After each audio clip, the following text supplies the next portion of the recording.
নবীর দরবারে ওনার ঘরের মধ্যে সন্ধ্যাবেলা প্রবেশ করছেন চোর মানুষ চুরি করার জন্য। রাত্র গভীর, গাউসে পাক আব্দুল কাদের জিলানী তাহাজ্জুদ নামাজ পড়বে, ওযু করতে বের হইছেন। ওযু করে ঘরে প্রবেশ করবে, এমন টাইমে দেখে ঘর থেকে চোর বাইর হইয়া যায়। আব্দুল কাদের জিলানী জিজ্ঞাসা করে, এ ভাই, আমার ঘরে আপনি কেন আসছেন? উনি কয়, হুজুর আপনার কাছে আইছিলাম মুরিদ হইবার লাগা। আসলে কি মুরিদ হইতেছে? কেন আসছে? হ্যাঁ, চুরি করতে। আব্দুল কাদের জিলানী একটা ডাক দিয়া কয়, বাবা মুরিদ হইতে যেহেতু আসছেন তো আসেন না, মুরিদ করাইয়া দেই। কয়, না হুজুর আজকে দীক্ষা যাই, আরেকদিন এসে মুরিদ হইয়া যাব। হুজুর ডাক দিয়া কয়, বাবা না, মানুষের হায়াত বেশি দিন না, কখন জানি মারা যাও, আসো তোমারে এখন আমি বায়াত করাই।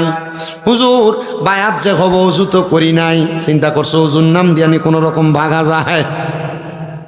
হুজুর বলে, এই যে হুজুর পানি ওযু করো। ওযুটা করার সাথে সাথে হুজুর গৌসে পাক আব্দুল কাদের জিলানী ডাক দিয়ে কয়, বাবা তোমার যে পোশাক, এই পোশাক দিয়ে তুমি ওযু করছো, কিন্তু মুরিদরা এই পোশাক হইয়া পড়ো, এই পোশাক পরে হইও না। আমার একটা পুরান পাঞ্জাবি আমি তোমারে দিলাম, এই পাঞ্জাবিটা পরো।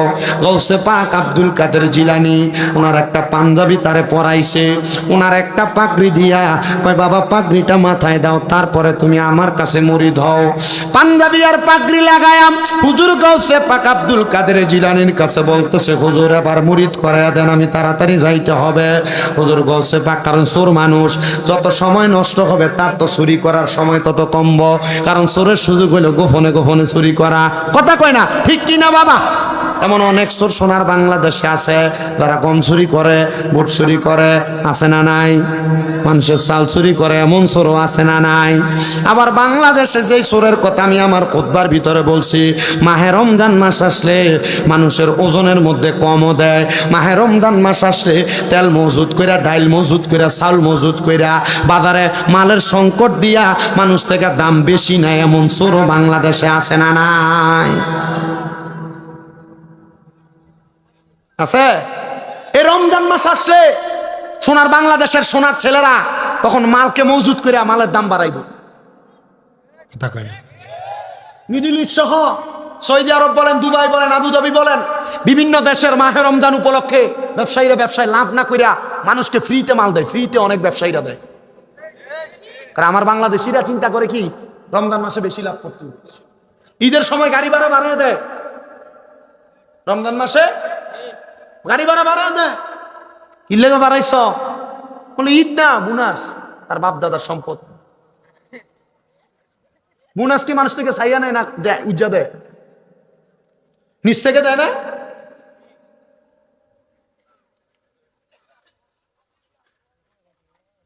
হুজুর গৌসে পাক আব্দুল কাদের জিলানী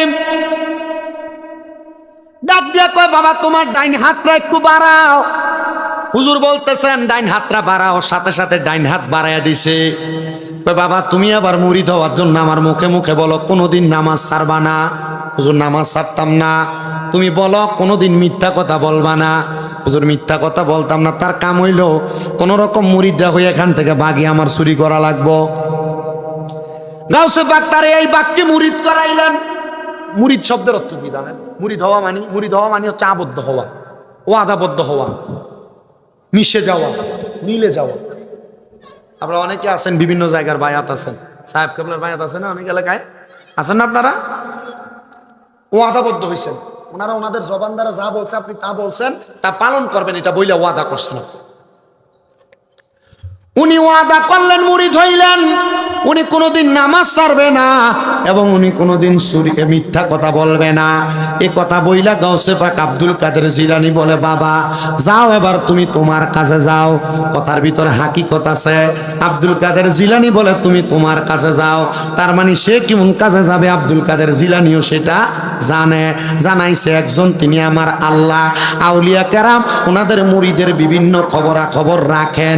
কেমনে রাখেন জানেন? এটা রাখার মাধ্যম হলো তিনারা মুরাকাবা করেন। তিনারা যখন গভীর রজনীতে ইবাদত করেন, চক্ষু বন্ধ কইরা কইরা আল্লাহর বান্দারা, আল্লাহর বান্দাদের যারা মুরিদ আছেন, বায়াত আছেন, তাদের খবর তারা তাদের জায়গায় বৈশা বৈশা নেয়। জোরে বলেন মারহাবা। গৌসে পাক আব্দুল কাদের জিলানী বলেন, যাও বাবা যাও যাও যাও, আমি তোমার অনুমতি প্রদান করলাম, তুমি যাও, তোমার কাজে চইলা যাও। এবার সে বাইর হইয়া চিন্তা করতেছে, রাত্র আর বেশিক্ষণ নাই, আমি এখন কোথায় চুরি করব? এ কথা চিন্তা করতে করতে ইরাকের বাদশার বাড়ির সামনে গেছে। চিন্তা করতেছে, আজকে যেহেতু কোনো জায়গায় চুরি করতে পারি না, ইরাকের বাদশার বাড়িতে ঢুইকা দেখি এখানে চুরি করা যায় কিনা। বাদশার বাড়িতে প্রবেশ করতেছে, দারোয়ান বলে, কে তুমি? উনি নিজেই ডাক দিয়ে বলতেছে, আমি হইলাম চোর, বাদশার বাড়িতে চুরি করতে যায়। দারোয়ান পেছনে তাকাইয়া দেখতেছে, লম্বা পাঞ্জাবিওয়ালা, মাথায় ফাঁকড়িওয়ালা। এ বলতেছে চোর, মনে হয় এটা চোর না, এটা বাদশার কোনো ভাইয়া বন্ধু হবে, আমার সাথে রসিকতা করতেছে। এ কথা বইলা সে প্রবেশ করছে, দারোয়ানও কোনো বাধা দেয় না। এবার আল্লাহর বান্দা যখন ভিতরে প্রবেশ করছে, ভিতরে প্রবেশ কইরা পুরা বাড়ির মাল সামান স্বর্ণ গয়না একসাথে যোগান দিছে। আর এমন টাইমে চারিদিকে ফজরের আজান ফিরে গেছে। চিন্তা করলো, ফজরের আজান হয়েছে, এখন সে তো এক জায়গায় বায়াত হয়েছে। বায়াত হইলে তার ভিতরটা তো বিভিন্নভাবে পরিবর্তন হবে, হবে না? ভিতরে একটু না একটু ভয় থাকবে। চিন্তা করলো, হুজুরের কাছে ওয়াদা করলাম নামাজ ছাড়তাম না, ঠিক আছে মালগুলা থাক, আমি একটু নামাজটা পড়ি। আচ্ছা, চুরিও করে নামাজও পড়ে, এমন মুসল্লি সোনার বাংলাদেশে আছে না? বাই মারা গেছে, বাই ফুতের সম্পদ বুঝিয়ে দিচ্ছে না, এমন চোরেরা নামাজ পড়ে না? মা বাপ মরে গেছে, বোনের সম্পদ বুঝিয়ে দেয় নাই, এমন চোরেরাও বাংলাদেশে নামাজ পড়ে না? মানুষকে ওজনে কম দেয়, মিথ্যা কথা বলে ব্যবসা করে, এমন চোরও বাংলাদেশে নামাজ পড়ে না? আপনাদের কথা বলেন না, আসেনি? আপনি যদি বলেন আছে আছে, যদি বলেন নাই তবুও বলবো আছে। বহুত চোর আছেন, ভাই ভাইয়ের সম্পদ বুঝিয়ে দিছে না, দখল করে খাইতেছে, এমন চোরও আছে। আছে এগুলা কুফরি করে, কুফরি। এই কুফরির কারণে বান্দা জাহান্নামের আগুনে জ্বলবে, বান্দা জানে না। আপনারা কষ্ট হইতেছে? আমি তো আপনাদের কাছে পুরাতন, এখান থেকে বক্সিটিলার দূরত্ব কত দূর? সামনের গা। তাহলে আপনাদের কাছে আমি পুরান না? পুরানো। তো যেই কথা বলতেছি আমার বাবারা, আমি আপনাদেরকে বেশি সময় কষ্ট দিব না, যেহেতু ঠান্ডার রাত্র, আজকে একটু ঠান্ডা অন্য দিনের থেকে বেশি। আমার ঠান্ডায় আমার এই হাতের অংশ গোস্ত ব্যথা করতেছে, আমি বুঝতেছি একটু ঠান্ডাতে ব্যথা হইতেছে। এবার উনি ওনার জামাল চুরি করছে, গাছটিটা বান্ধে এক সাইডে রাইখা নামাজ পড়তে দাঁড়াইছে। এমন টাইমে এই বাদশার ঘুম ভাঙছে।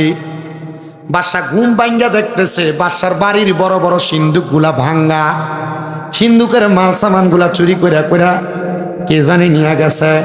বাদশা সব ঘরে ঘরে তালাশ করে, বাদশার নামাজের ঘরে প্রবেশ করে দেখতেছে একজন আল্লাহওয়ালা ব্যক্তি, লম্বা পাঞ্জাবি পরা, পাগড়ি পরা, আর পুরা বাড়ির স্বর্ণ গয়না, হীরা জহরত মণি মুক্তা একটা বস্তাত ভরা, উনি নামাজ পড়ে। বাদশা দাঁড়ায় দাঁড়ায় কয়, চোরে মনে হয় চুরি করে যাইতে লাগছিল, আরে আল্লাহর ওলি মনে হয় আমার চুরি হওয়ার মালগুলা বাঁচাইয়া এখন নামাজের ওয়াক্ত হয়েছে, আল্লাহর ওলি নামাজ পড়তেছে। আসলে কি তিনি আল্লাহর ওলি না তিনি চোর? তিনি চোর না? উনি নামাজের সালাম ফিরাইছেন, আসসালামু আলাইকুম ওয়া রাহমাতুল্লাহ, আসসালামু আলাইকুম ওয়া রাহমাতুল্লাহ। সালাম ফিরে যখন বাদশা বলছে, হুজুর আপনি আমার মালগুলা চোরের হাত থেকে বাঁচাইছেন, আপনার অসংখ্য ধন্যবাদ। এবার উনি ডাক দিয়া কয়, আরে আমার না কইছে মিশা কথা কোন যাইতো না। কয় না না না, আমি মাল বাঁচাইছি না, তা আমি নিজেই চোর। এবার বাদশা ডাক দিয়া কয়, দেখছনি কত বড় আল্লাহর ওলি, একটা চোররে বাঁচাইবার লাগা চোরের দোষটা নিজের কান্দে নিতেছে। বাদশা চোরের ফাউডির ভিতরে ধরে কয়, হুজুর যতক্ষণ না আপনি আপনার কাছে আমারে মুরিদ না করাইবেন, আমি আপনার কদম ছাড়ব না। কয় প্রথম গেলাম চুরি করতে, হইলাম মুরিদ, এখন এই বাচ্চার বাড়িতে এলাম চুরি করতে কয় এরে মুরিদ করাইতে। আপনার কি কষ্ট হইতেছে? আপনারা বললে আমি শেষ করে দেব।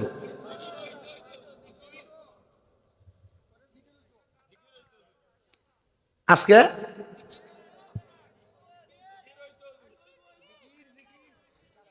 আমি একটা কষ্ট পাইছি, আমি এখানে স্টেজে ওঠার আগে বড়